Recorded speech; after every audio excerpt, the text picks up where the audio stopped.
Hey, Tyler here. If you've been struggling to come up with what to say in English, or if you always go to your first language when you have to think of something, these exercises will definitely help you. Ideally, you want to do this with a partner or a friend or even AI, but you can try to do it by yourself. So let's do this. The first exercise I like to do with my students is called one word at a time.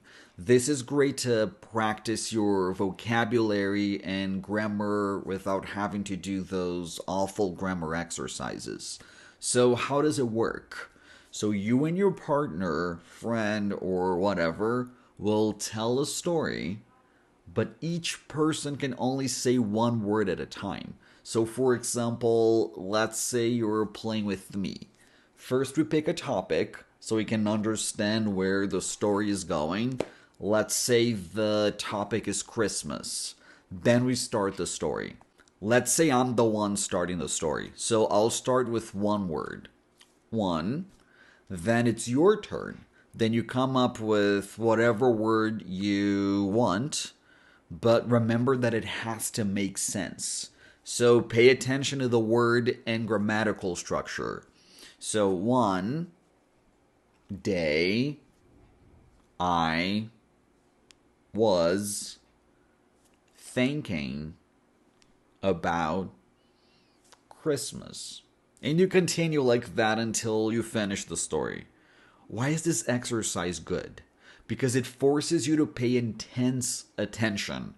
To make the story make sense, you have to predict the next logical part of speech. Verb, preposition, etc. And you have to adapt instantly if the other person takes the sentence to a direction that maybe we're not expecting.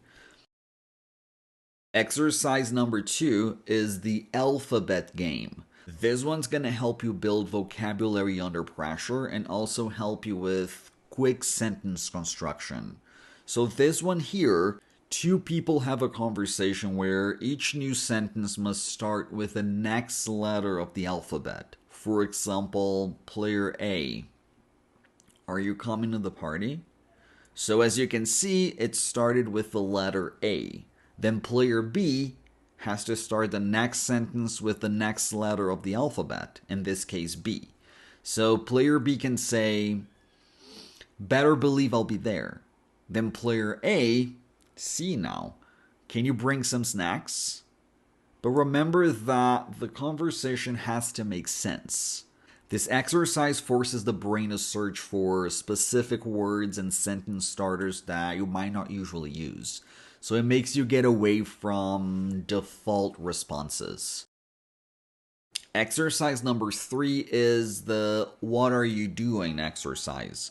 This one decouples physical action from verbal output. So player A starts a physical action, dancing for example, then player B asks, what are you doing?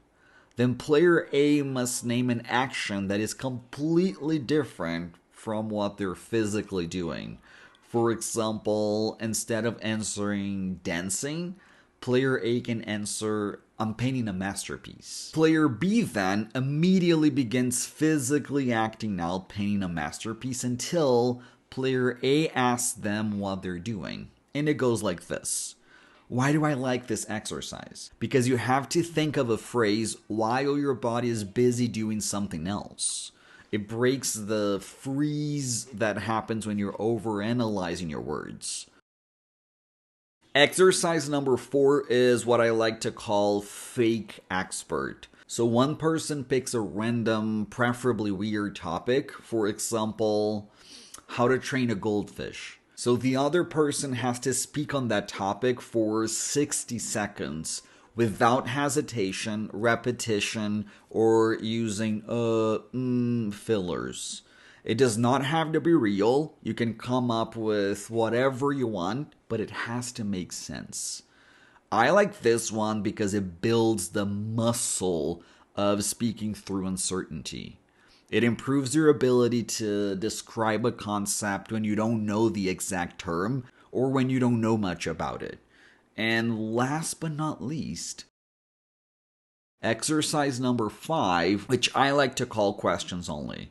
So here, you and the person you're playing with Come up with a scene. For example, we're at a doctor's office. Then you must play the scene using only questions. For example, player A says, "Why are you looking at me like that?" Then player B says, "Don't you think I have a reason to be concerned?" Then player A, "Is it because I never went to med school and I'm here treating you?" I like this one because it makes you think ahead.